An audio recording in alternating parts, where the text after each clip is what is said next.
तू सामने आ, मैं तेनों गोलियां नाल भुन देना है। सीसीडी नूं ललकारन वाले शबीर चेची दी कहानी लै लिया नवा मोड़। इश्तिहारी पुत्र डेरे तो फरार होया या ये कहानी भी झूठी निकली? सीसीडी ने रेड क्यों कीता? असला नजायज सी या लाइसेंस सी? शबीर चेची हुण किहड़े हालात विच? अस्सलाम वालेकुम नाज़रीन, बलेखा टीवी दे नाल मैं आज़म तौकीर। नाज़रीन, पिछले दिनां गुजरात दे विच सीसीडी ने एक पिंड च रेड कीता ते मुलजमां वालों मज़ाहमत की गई। मुलजम छत ते चढ़ गए, छत ते चढ़ के सीसीडी उत्ते असला ताण लिया ते नाल ही पुलिस नूं ललकारना शुरू कर दिता कि तुसीं सामने आओ, असां तुहानूं गोलियां नाल भुन देना है। पुलिस वाले जिहड़े है ने ਉਹ ਇੱਥੇ ਉਹਨਾਂ बड़े सबर और तहम्मुल ਦਾ ਮੁਜ਼ਾਹਰਾ ਕੀਤਾ, लेकिन गिरफ्तारी तो बगैर ਉਹ ਵੀ नहीं गए। ਅਖੀਰ ਉਹਨਾਂ ਮੁਲਜ਼ਮਾਂ ਨੇ गिरफ्तारी दे ਦਿੱਤੀ। ਹੁਣ ਇਹ ਕਹਾਣੀ ਜਿਹੜੀ ਹੈ ਇਹਦੇ ਵਿੱਚ ਇੱਕ ਨਵਾਂ ਮੋੜ ਆ ਗਿਆ ਕਿ ਅਚਾਨਕ ਉਹ ਮੁਲਜ਼ਮ ਜਿਹੜਾ ਅਜੇ ਕੁਝ ਦਿਨ ਪਹਿਲੇ ਸੀਸੀਡੀ ਨੂੰ ਲਲਕਾਰੇ ਮਾਰ ਰਿਹਾ ਸੀ, ਧਮਕੀਆਂ ਦੇ ਰਿਹਾ ਸੀ, ਉਹ ਅਚਾਨਕ ਜੇਲੋਂ ਬਾਹਰ ਵੀ ਆ ਗਿਆ ਵੇ ਤੇ ਗੱਡੀਆਂ ਦੇ ਕਾਫਲੇ ਦੇ ਨਾਲ ਆਪਣੇ ਪਿੰਡ ਪਹੁੰਚ ਗਿਆ ਵੇ। ਹੁਣ ਜਦੋਂ ਉਹਦੇ ਨਾਲ ਰਾਬਤਾ ਹੋਇਆ शबीर चेची नाल ते कहानी बिल्कुल एक नवे मोड़ ते आ गई है। अच्छा, हुण सब तो पहले असीं तुहानूं पुरानी कहानी जिहड़ी है वो इसलिए सुणावांगे कि जिहड़े लोगों ने पहला विलाग नहीं वेख्या या पहली स्टोरी नहीं सुनी हुई ताकि उन्हां नूं भी समझ आ जाए। हुंदा इह वे जनाबे लई कि गुजरात दा एक पिंड है डोगा, थाणा उहनूं लगदा है दौलत नगर। उत्थे एक शबीर चेची नां दा दुश्मनदार बड़ा मशहूर है, वो रहिंदा वे। सीसीडी अचानक भारी नफरी नाल उस पिंड ते रेड करके उहदे डेरे नूं घेरा पा लैंदी है। जदों घेरा पा लैंदी है तो सलीम चेची और उहदे दो साथी जिहड़े ने छत ते चढ़ जांदे ने गन्ना लैके ते वो मज़ामत शुरू कर दिंदे ने, पुलिस नूं धमकियां देना शुरू कर दिंदे ने।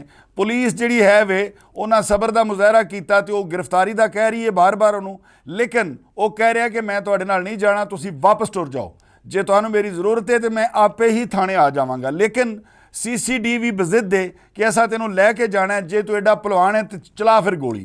वो खैर एक बारी बंदूक भी उत्ते करदा वे और नज़र आ रही है वीडियो दे विच बंदूक भी कि वो कहदा वे कि मैं तुहानूं मार देना है।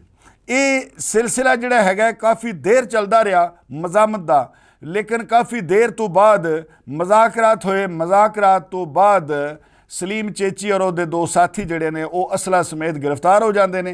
गिरफ्तार करके पुलिस उन्होंने थाणे लै जाती है। इल्ज़ाम ये सी कि सलीम चेची का एक पुत्र इश्तिहारी है कतलों का। पुलिस नूं चूँकि ये पता लग्या कि इत्थे वो इश्तिहारी आए है, नाल उहदे होर इश्तिहारी भी है ने, तो जदों पुलिस उत्थे पहुँचती है तो मुलजम नूं फरार करा दिता जांदा वे और पुलिस नाल जिहड़ा मुलजम पार्टी है वो मज़ामत शुरू कर दिंदी है। खैर उन्होंने गिरफ्तार कर लिया गया। गिरफ्तार करके तो उन्हां ते थाणा दौलत नगर दे विच परचा दे के उन्होंने जेल भेज दिता गया। लेकिन कहानी दे विच हुण नवां मोड़ जिहड़ा आया वो बड़ा अजीबो गरीब है। वो ये वे कि अचानक ओही मुलजम जिहड़ा सीसीडी नाल टक्कर लै रहा सी, जिहड़ा सीसीडी नूं धमकियां दे रहा सी, और मेरा ख्याल है कि जदों दा सीसीडी बनिया में उदों तो लैके हुण तक किसी मुलजम की ये जुर्रत नहीं हुई कि वो सीसीडी दे सामने खलो भी जावे, बल्कि ਵੱਡੇ ਵੱਡੇ तगड़े ਜਿਹੜੇ मुलजम ने वो सीसीडी का ना सुन के उन्हां दियां शलवारां गिलियां हो जांदियां ने और वो दौड़ा ला जाते हैं। लेकिन ये पहला बंदा है जिहड़ा सीसीडी के सामने खलो गया। वो जिमें वो अजकल एक जुमला बड़ा मशहूर है ना कि अब ये तुम्हें टक्कर के लोग मिले हैं, वो बिल्कुल ही इंज दा सीन बन गया। और वो वीडियो जी है वो सोशल मीडिया के उत्ते बड़ी मशहूर हुई, वो बहुत सारे विलाग होए, जिहड़ियां बुनियादी इतलात सन उन्हां दे मुताबिक बहुत सारे दोस्तों ने विलाग भी इहदे उत्ते कीते। लेकिन हुण वो बंदा बाहर आ गया वे तो कहानी ने एक नवां मोड़ लै लिया वे कि कहानी असल विच है कि पुलिस ने रेड क्यों किया, पुलिस ने उतों की लभ्या, पुलिस नूं किहदी मुखबरी हुई सी और क्या वाकई मुलजम उतों इश्तिहारी फरार होए या नहीं होए, ये असी हुण तुहाडे नाल शेयर करन लगे हां। सलीम चेची जिहड़ा है, चेची जिहड़ा है उहदा पिंड डोगा और उहनूं शबीर डोगा भी कहा जाता है। चौधरी आदमी है और दुश्मनदार आदमी है, उहदी बहुत ज़्यादा दुश्मनी हैगी है। एक पुत्र उहदा इश्तिहारी है पिछले कोई 10 वरियां तो। सलीम चेची साहब जनाब बाद जदों आउंदे ने उन्हां नाल गलबात हुई है। हुण सलीम चेची साहब जो कहंदे ने वो असीं तुहाडे नाल शेयर करन लगे हां। चेची साहब कहंदे ने जी कि मेरी पिंड 'च दुश्मनी है, ढेर वरियां तो साडा वैर चल रहा वे। असला जिहड़ा है ज़ाहिर है असीं इस वजह तो रखिया होया है असला कि साडी दुश्मनदारी है। अचानक किसी मुखबर की इतला ते या मेरे मुखालफां दे कहण ते सीसीडी ने मेरे डेरे उत्ते रेड किया। जदों रेड किया तो मैनू ये शक सी कि यह हो सकता है पुलिस के रूप में मेरे मुखालफ होण। इस वास्ते मैं मजामत शुरू कर दी। मैं कहा जी कोई पुलिस का अफसर आएगा जिन्हों मैं जानता होवां फिर मैं गिरफ्तारी देंगा, मैं इस लिए मजामत की है। जो मैं मजामत की उस तो बाद चेची साहब का कहना है कि उस तो बाद मुतलका अफसर आए ने, जदों वो आए ने तो मैं उन्होंने नाल मजाकरात करके ते गिरफ्तारी दे दी है। गिरफ्तार होने तो बाद मेरे ते परचा दे दिता गया और मेरे जोड़े नाल सन जिन्हां च पहले दसिया गया सी कि एक गनमैन है और एक इहदा पुत्तर नाल सी जिहड़ा असला लैके छत उत्ते खलोते सन। लेकिन चेची कहंदा जी कि एक उन्हां च मेरा पुत्तर है, दूजा मेरा भतीजा है। असी खैर गिरफ्तार हो गए और साढ़े ते परचा दे दिता गया मजामत दा और असले दा। उस तो बाद जेल चो असी हिफाज जमानत लैके ते हुण असी वापस आ गए। चेची साहब का कहना जी कि जे मैं एडे ही कोई जरैम पेशा बंदा वां या इन्नी मैं रिकार्ड याफ्ता वां तो मेरी इन्नी छेती जमानत किवें हो गई है कि मैनू गड्डियां दे काफले नाल बकायदा पिंड दे विच लियांदा गया वे। सूरत हाल वे कि मेरी दुश्मनदारी तो है वे, लेकिन मैं क्रिमिनल नहीं, मैं जरैम पेशा नहीं। दुश्मनदारी मेरी अपनी जगह ते वे, वैर मेरा है वे, बल्कि मैं कोशिश कर रहा हाँ कि मेरी सुलह हो जाए। और मैं अपने मुखालफा नूं बंदे विच पा के भेजे ने बंदे उन्हां कि सुलह कर लीए, लेकिन अजे तक कोई मुस्बत जवाब उधरों नहीं आया।